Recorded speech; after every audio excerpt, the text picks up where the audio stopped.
It wasn't what you said. It was your tone, or at least that's what they wanted you to believe. One conversation changes everything. You ask a simple question. You calmly explain how you feel. You don't shout, you don't insult anyone, you don't even raise your voice. Yet somehow, within moments, the entire conversation shifts away from what you were trying to say. Suddenly, you're defending the way you said it instead of discussing what actually happened. You're told your tone was disrespectful, too cold, too emotional, too sarcastic, too aggressive, or somehow too calm. And before you realize what's happening, the original issue has completely disappeared. Now the spotlight is on you. If this pattern feels strangely familiar, you're not alone. Many people walk away from these conversations wondering the same thing. Was my tone really that bad? They replay every sentence in their minds, searching for the exact moment everything went wrong. They begin monitoring every word, every pause, every facial expression, hoping the next conversation will finally stay peaceful. But something keeps happening. No matter how carefully they speak, another argument appears. No matter how gentle they become, another accusation follows. Eventually, they stop trusting their own perception. That isn't always because their communication is flawed. Sometimes it's because the conversation was never truly about communication in the first place. For some people with strong narcissistic traits, the discussion isn't only about the words being spoken. It's about something much deeper. The emotional meaning they attach to those words. Tone becomes symbolic. A calm voice can feel like criticism. A confident voice can feel like defiance. Silence can feel like rejection. And simple disagreement can feel like a personal attack. To an outside observer, these reactions may seem confusing or even irrational. But inside their emotional world, something very different is happening. Imagine spending years building an image of yourself that must never appear weak, wrong, or imperfect. Every interaction becomes part of protecting that image. Anything that threatens it, even unintentionally, can trigger a powerful defensive response. Now think about tone. Unlike words, tone leaves room for interpretation. Two people can hear exactly the same sentence and experience it in completely different ways. One hears honesty. Another hears disrespect. One hears concern. Another hears judgment. That difference matters. Because when someone already expects criticism, they often find it, even where none was intended. This doesn't mean every strong reaction comes from narcissism.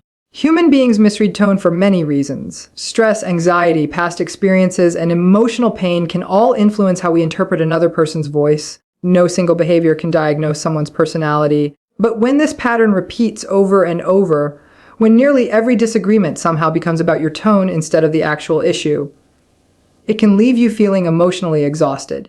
Over time, many people begin changing themselves. They soften their voice. They choose safer words. They smile while speaking. They apologize before expressing an opinion. They avoid difficult conversations altogether. Not because they stopped caring, but because they're trying to avoid another emotional explosion. The heartbreaking part is that these changes rarely solve the problem. Why? Because if someone is determined to experience your tone as disrespect, no perfect sentence will completely protect you. You can whisper. You can speak gently. You can carefully explain your intentions. Yet somehow, they'll still insist your attitude was the problem. This is where many people become trapped in a cycle of self-doubt. Instead of asking, why did they react this way? They begin asking, what's wrong with me? That question slowly changes how they see themselves. Confidence becomes hesitation. Honesty becomes fear. Authenticity becomes performance. They stop speaking naturally and start performing conversations, constantly calculating every word before it leaves their mouth. Ironically, that anxiety often changes their tone even more. The more pressure someone feels to sound perfect, the less natural they become. And the cycle continues. But here's something important that often goes unnoticed. In many of these situations, the reaction isn't really about controlling your voice. It's about controlling the direction of the conversation. Think about what happens the moment your tone becomes the topic. Nobody is discussing the broken promise anymore. Nobody is talking about the hurt feelings. Nobody is asking whether your concern was valid. Everything shifts toward your delivery instead of the original issue. That's a remarkably effective way to avoid uncomfortable accountability. Again, this doesn't happen in every relationship. And it doesn't mean every disagreement about tone is manipulation. Healthy communication absolutely includes talking about how something was said. Tone matters. The difference is what happens next. Healthy conversations eventually return to the original concern. Unhealthy conversations often stay trapped on your tone until your concern disappears entirely. That difference changes everything. Because once every discussion follows the same pattern, you're no longer solving problems together. You're spending all your energy proving that your voice deserves to be heard. And that's exactly where many people begin losing confidence in themselves without even realizing it. By the time someone reaches this point, something subtle has already changed inside them. They no longer enter conversations expecting to be understood. They enter them expecting to be corrected. Before speaking, they rehearse their words, they slow down their voice, they soften their expression. Sometimes they even convince themselves not to bring up the issue at all because the emotional cost feels too high. And that's where one of the biggest misunderstandings begins. Many people believe the conflict is happening because they haven't found the right way to communicate. So they keep searching. Maybe if I'm calmer, maybe if I explain it differently, maybe if I choose better words, maybe if I smile more, maybe then they'll finally understand. But understanding isn't always the goal. Sometimes the real goal is maintaining emotional control over the conversation. Think about what happens when someone points out a mistake. Most emotionally healthy people may feel uncomfortable. They might become defensive for a moment. But after thinking about it, they're usually capable of returning to the original issue. Someone with strong narcissistic traits often experiences that same moment very differently. Instead of hearing information, they experience a threat. Not necessarily because your words were harsh, but because your words challenge the image they've worked so hard to protect. For many people, identity is flexible. I made a mistake. I misunderstood. I was wrong. Those sentences may feel uncomfortable, but they don't destroy their sense of self. For someone whose self-worth depends on appearing superior, capable, or always right, those same words can feel far more dangerous. The mind immediately begins searching for another explanation. Maybe you're being disrespectful. Maybe your attitude is the problem. Maybe your tone crossed the line. Notice what just happened. The focus quietly moved away from their behavior and landed on yours. That's why conversations like these can leave you feeling mentally drained. You're trying to solve one problem. They're trying to defend something entirely different. Neither person is having the same conversation anymore. One is discussing facts.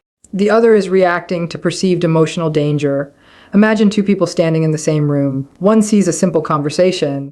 The other feels like they're standing in front of a judge.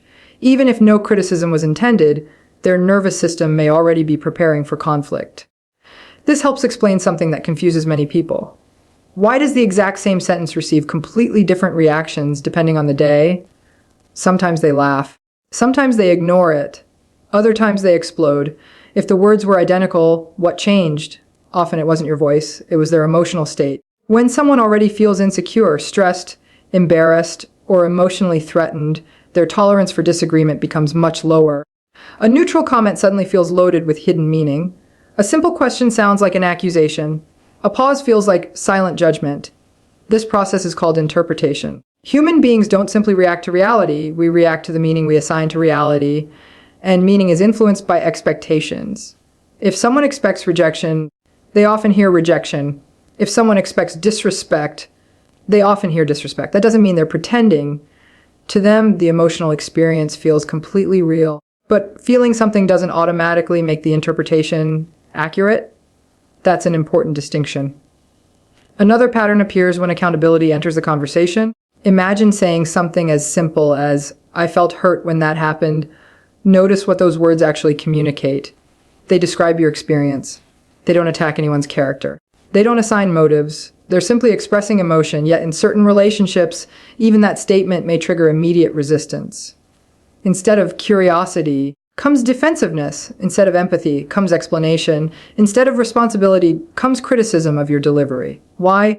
Because acknowledging your emotional reality may require acknowledging their role in creating it. For someone deeply invested in protecting their self-image, that can feel incredibly uncomfortable. Changing the subject becomes psychologically easier. This is why discussions about tone can become so repetitive. It's a conversation that never reaches resolution because it was never designed to resolve the original issue. Each time you defend your tone, another few minutes pass without discussing what actually happened.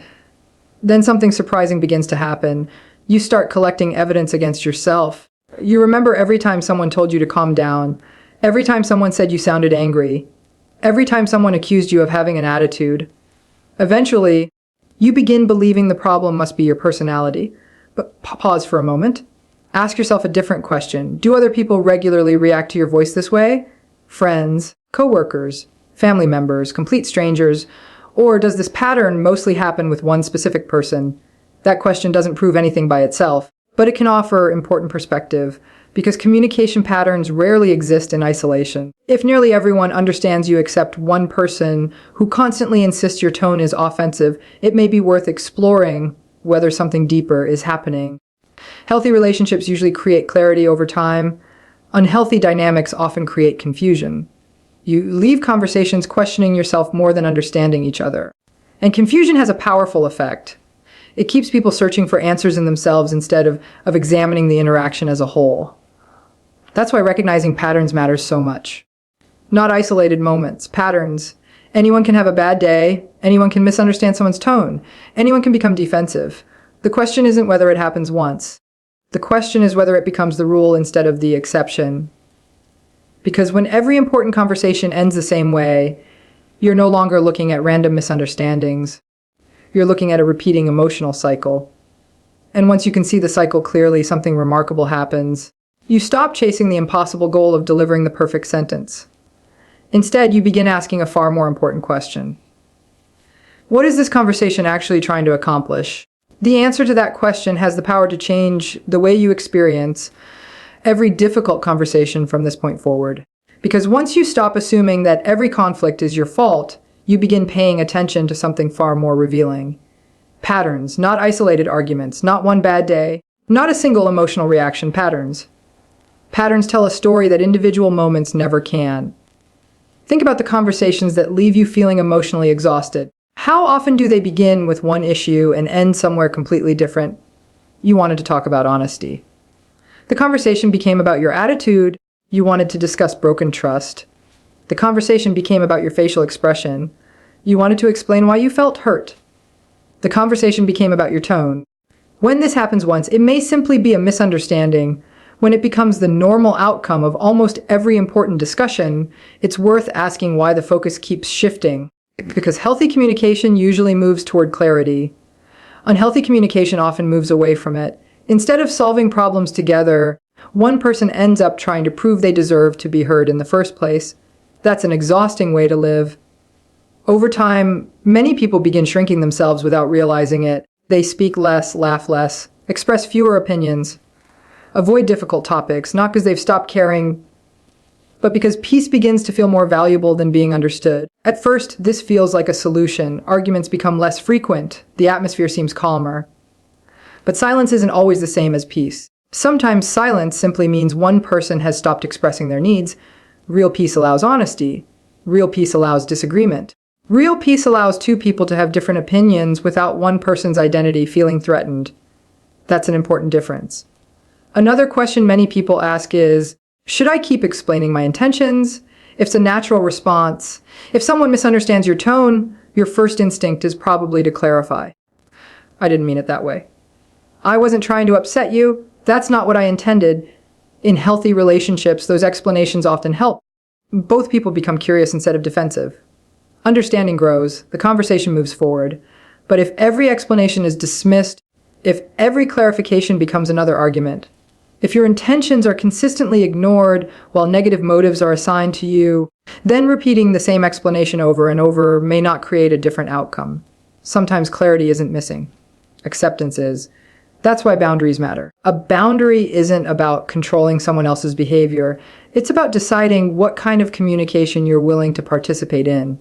It sounds like this. I'm happy to discuss the issue, but I'd like us to stay focused on the original topic. Or, I understand that tone matters. I'd also like us to talk about the concern I was trying to express. Simple, calm, respectful. Notice that a healthy boundary doesn't attack. It doesn't insult. It doesn't attempt to win. It simply keeps the conversation connected to reality. Some people will respond positively to that. Others may resist.